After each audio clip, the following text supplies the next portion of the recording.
If you've ever wondered what would happen if a wizard accidentally broke time and stranded himself in a magical version of Australia, or if you've got a soft spot for deeply confused academic institutions full of snacks, sarcasm, and a lot of second guessing, or if you enjoyed Terry Pratchett at his most absurd, pun-heavy, and surreal, with just a hint of commentary on colonialism, mythology, and the environment, if so, then today's book just might be for you. Today, I'll be reviewing The Last Continent by Terry Pratchett. Welcome to Spencer Reads Everything. I'm your host, Spencer Duncan. I'm a historian, passionate reader, and someone determined to work through every book from sweeping high fantasy to dry academic texts and everything in between.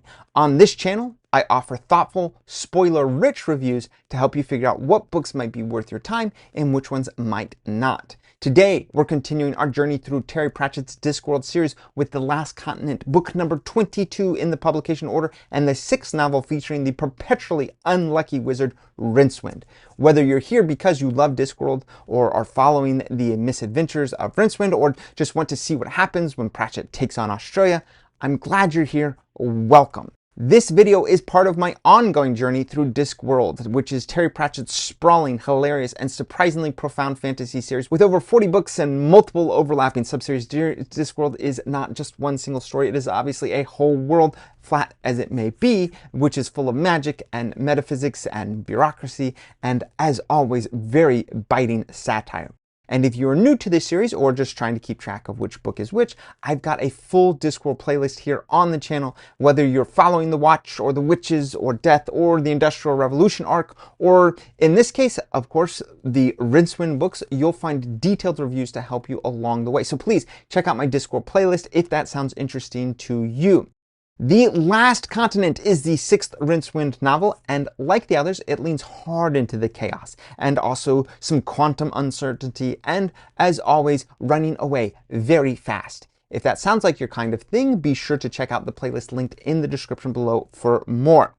Before we go any further, here's your spoiler warning. With a series as long and interconnected as Discworld, it's easy for the details of each book to start running together, especially when you're dealing with something like, say, time travel or alternate realities, and of course a wizard who mostly specializes in surviving by accident. So that's why I like to give a full detailed summary to help you remember what actually happens in each book and to make sense of the wonderfully strange logic Pratchett is playing with. If you haven't read The Last Continent yet and want to go in completely fresh, now's the time to hit pause and come back later. Otherwise, let's get into it. The Last Continent, as I've already said, is the 22nd novel, so I'm now more than halfway through in all of the Discworld series, and as I also said, it is the sixth book to feature our hapless wizard Rincewind. It's actually first published in 1998, and the book is a riotous parody of Australian culture, as well as the climate, the iconography. It is all filtered through Pratchett's signature blend of fantasy and wordplay, which I must admit, I don't know if I always catch the wordplay, but when I do, I certainly enjoy it. Before we dig in, I do want to touch upon the biggest thing that it is parodying. In this particular one, it is playing with the trope of time travel, especially the grandfather paradox, which pokes fun at the butterfly effect, which was popularized by Ray Bradbury's short story, A Sound of Thunder, which promoted the idea that if you went back in time and you did something, that it could possibly lead to, no matter how small, it could lead to this catastrophic change of events in the future. And you will see how exactly Terry Pratchett interpreted that. And as I've said, it is just packed full of things. Again, I don't even know if I caught them all, just a few of the things that I noticed as I was reading it. It's obviously going to be making fun of Crocodile Dundee. There's also references to Mad Max, stuff like Vegemite, their beer, which is, well, something that I personally don't even know that much about, but I certainly know that it's something that is being made fun of in this book. Then also some of their popular characters, like the bushrangers like Ned Kelly, and of course, some of the well-known songs about Australia, most famously Down Under. These are all things that are being picked up there. These are all things that are being made fun of in this, these are all things that are part of the commentary that Terry Pratchett is providing for us. Now, this novel picks up after the events of Interesting Times, and if you don't remember what happened in Interesting Times, I encourage you to go watch my video that, of course, talks about that. In Interesting Times, we have, of course, Rincewind, at the end of it, has been magically flung across the disc to the new, mysterious, and drought-stricken continent of XXXX, or also called in the book 4X. This land is eerily similar to Australia. That became even evident at the end of Interesting Times, and then it becomes all the more evident as you read this book. It is full of strange wildlife, it's got even stranger people, and like I said, it has a long-standing magical drought. So early in the book, Rincewind encounters a talking kangaroo named Scrappy, which is a parody of Skippy the bush kangaroo. And he tells him that he is the chosen one, destined to bring back the rain and save the continent. Rincewind, as usual, wants no part of this destiny.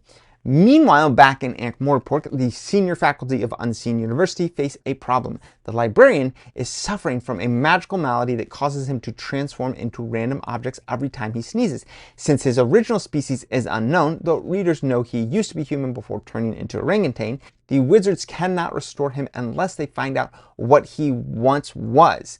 Realizing that Rincewind, who once worked closely with the librarian, might have the answer, they attempt to track him down. However, their magical efforts send them on their own accidental journey to 4X, though not quite to the same time period. So Rincewind's misadventures in 4X take him through parched deserts, surreal landscapes, and towns where time and logic bend strangely. He gets arrested for sheep theft in Boogerup, a city that serves as a parody of several Australian locales and attitudes. The locals, however, celebrate sheep thieves as folk heroes. While in custody, Rincewind finds a mysterious message on the ceiling of his ceiling. "Good day, mate. Check the hinges," allowing him to escape in typically absurd fashion that should be associated well with Rincewind at this point. In the parallel narrative, the wizards, which are Ridcully, the Dean, the Lecturer in Recent Ruins, and some others, they arrive in an earlier version of 4X where they unintentionally observe the land as it is being created. They meet the continent's creator, who is tweaking and adjusting the landscape as though building a sandcastle. After accidentally interfering with a sacred bull roar, a mystical spinning instrument, they are frozen in magical time for millennia.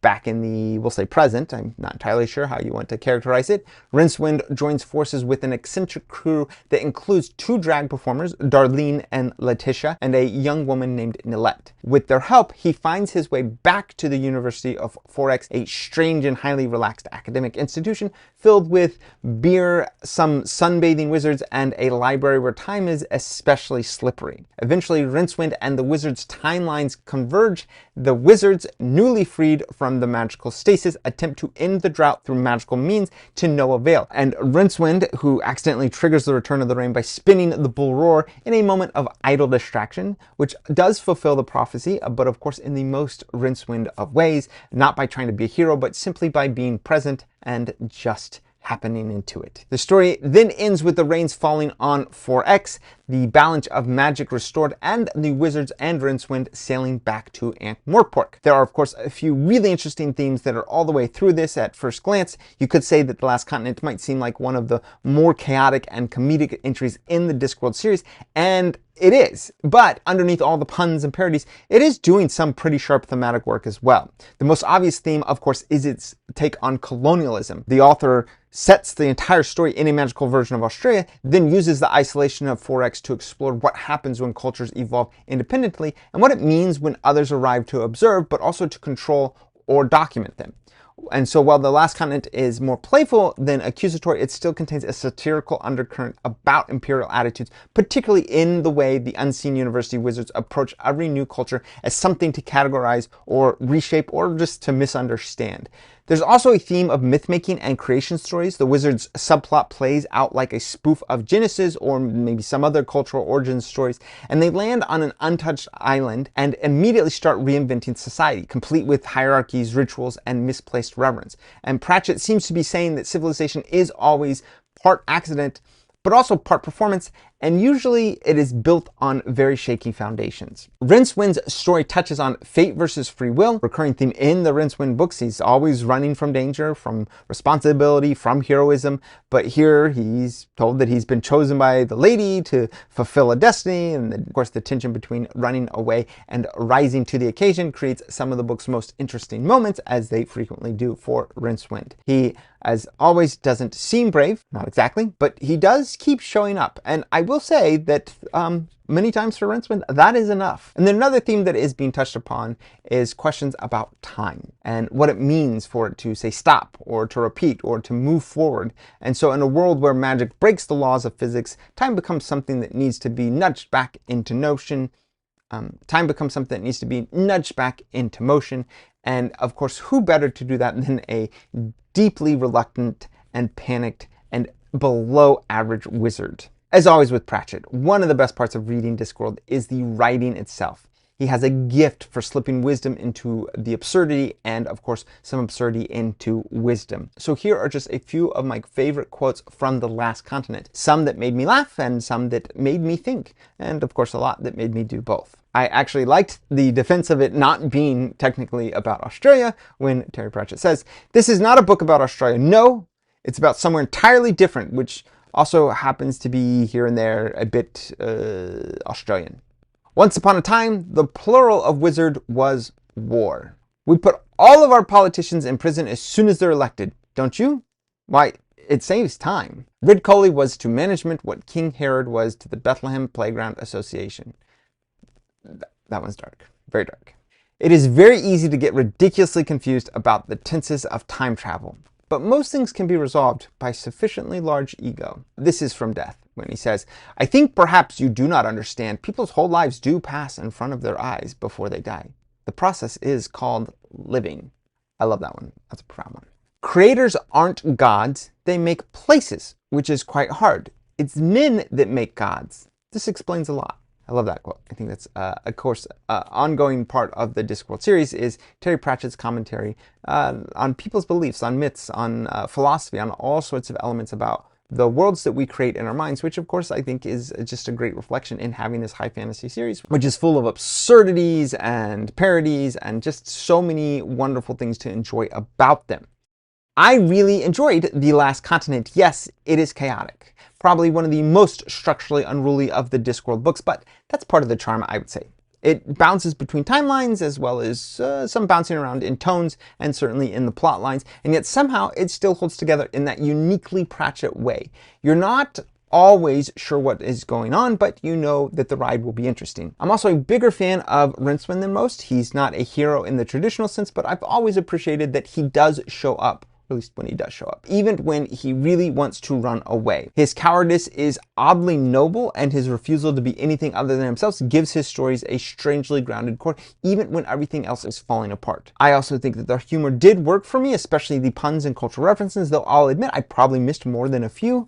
Pratchett's parody of Australia is sharp, sometimes a little relentless, but it is also clear that it comes from a place of both affection and exasperation. What really stood out, though, were the deeper themes, the commentary on colonialism and nativism and the stories that cultures tell about themselves. It is genuinely thought-provoking, and the mythology Pratchett constructs around 4X adds a rich layer to that absurdity. All in all, is it the most cohesive books in the series? No, but it is one of the most inventive, and I think that that does still count for a lot. That being said, who is this for? Well, this book is for readers who enjoy their fantasy on the absurd end of the spectrum, where logic takes a backseat to wordplay and where time travel and magic and cultural parody all collide. If you're a fan of Rincewind's particular brand of reluctant survivalism, this is one of his strongest outings. It's also a great pick for readers who appreciate satire with some depth. Beneath all the puns and slapstick, The Last Continent has a lot to say about things like mythology and colonialism, as well as national identity, and the often ridiculous ways cultures explain their own existence. And if you like your humor mixed with big ideas and a bit of social commentary, I do think this one's for you. As always with Discworld, it helps to be comfortable jumping into the middle of things. This is book 22 in the series and the 6th Rincewind novel, but you can read it on its own if you're drawn to the themes or settings, especially, I don't know, you're particularly interested in this idea of it being a commentary on Australia. And if you want help figuring out where to start, check out my full Discworld playlist for more context and recommendations. Who is this not for? Well, if you're someone who needs a tightly plotted story with a clear narrative arc, The Last Continent might test your patience. This book is structurally chaotic on purpose. It, again, jumps between timelines, subplots, and surreal episodes, and it doesn't always explain itself. Likewise, if satire about real-world cultures makes you uncomfortable, this one might not land for you. While it's clearly meant to be playful, Pratchett's parody of Australian stereotypes is pretty relentless, and not everyone will enjoy that kind of humor. The book also leans hard into puns and linguistic jokes, which can either be a delight or a distraction depending on your taste. My taste is I like them. I do enjoy puns and those linguistic jokes. And finally, if you're not already on board with Rincewind as a character, his constant anxiety, his tendency to flee rather than fight, this won't be the book that wins you over either. It's very much his story in all of its ridiculous and reluctant glory. The Last Continent is chaotic, clever, and deeply silly, but it also is sneakily profound. It might not be the most cohesive Discworld novel, but it's bursting with imagination, as well as satire and surprisingly thoughtful reflections on myth, culture, and colonial history. If you're a fan of Rincewind, or absurdist humor, or Pratchett's ability to make you laugh and think in the same sentence, this one is absolutely worth your time. If you enjoyed this review, be sure to check out my full Discworld playlist where I go book by book through the series. And if Discworld isn't your thing, or if you're just in the mood for something else, I've got plenty of other fantasy reviews as well, including series like my Bromantasy series, where my friend Trevor and I take on some of the most popular romantasy books. Or if you want something completely different, I have my Pulitzer Prize playlist. I also have deep dives into lots of nonfiction or even some children's books. After all, the name of this channel is Spencer Reads Everything. Let me know your thoughts in the comments about The Last Continent, or about Rincewind, or about any of your favorite Discworld moments. I'd love to hear what you're thinking, and I also love hearing from you. And if you're enjoying this video or any of my videos, please share them. The more people who know about this channel, the more videos I can make. And don't forget to like, subscribe, turn on those notifications, and until next time, keep those pages turning.